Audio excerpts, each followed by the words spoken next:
అనకాపల్లి జిల్లా Chodavaram SC హాస్టల్లోని PDSO ఆధ్వర్యంలోని మన్యం వీరుడు అల్లూరి సీతారామరాజు జయంతి నిర్వహించారు. పీడీఎస్ఓ రాష్ట్ర అధ్యక్షుడు ఎన్ భాస్కర్ అట్లూరి చిత్రపటానికి నివాళులు అర్పించి బ్రిటిష్ సామ్రాజ్యవాదానికి వ్యతిరేకంగా ఆయన చేసిన పోరాటాన్ని కొనియాడారు. గిరిజనుల హక్కుల పరిరక్షణ, విద్య, వైద్యం, ఉపాధి కోసం యువత పోరాడాలని పిలుపునిచ్చారు.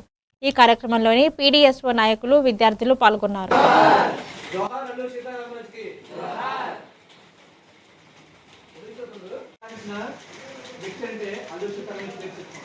రవి అస్తమించడం అంటే రవి అంటే ఎవరు? సూర్యుడు. సూర్యుడు అంటే అస్తమిస్తాడా? తిరుగుతూ ఉంటుంది సూర్యుడు, దాన్ని వెలిగిస్తూ ఉంటాడు, అవునా కదా?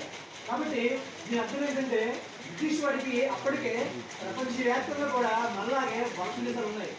అనేక దేశాలు బ్రిటిష్ వాడు మన దేశం లాగే పరిపాలిస్తున్నారు, వలస ఏర్పాటు చేసుకోండి. కాబట్టి అన్ని దేశాల్లో కూడా భయపెట్టినటువంటి బ్రిటిష్ వాడిని అల్లూరి సీతారామరాజు భయపెట్టాడు, కుటుంబ లేకుండా చేశాడు.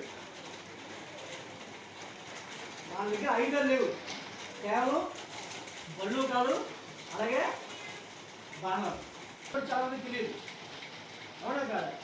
కాబట్టి క్యాష్ బేస్గా కొంతమంది అక్కడ ఉపయోగించుకుంటున్నారు, కొంతమందికి బయటికి రావడం ఈ మధ్యకాలం వచ్చింది, కొంతమంది దగ్గర తెలియదు ఒక గురించి, అవునా కాదు? అతను వర్గానికి సంబంధం చేసుకోవడం చదువుకోవడం కోసం వ్యక్తిని నిల్చోబెడుతున్నారు, అవునా కాదా?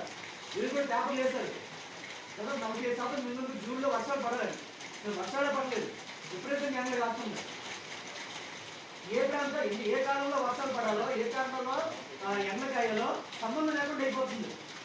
వాతావరణం మొత్తం చేంజ్ అయిపోయింది. కారణం ఏంటంటే కొండల్ని, అలాగే అడవుల్ని, అలాగే చెట్లని మొత్తాన్ని నరికి పారేయడం, వాటిలో సంబంధం దోచుకుపోవడం, విపరీతంగా మైనింగ్ చేయడం. ఇలా దేశవ్యాప్తంగా అన్ని ఎక్కువగా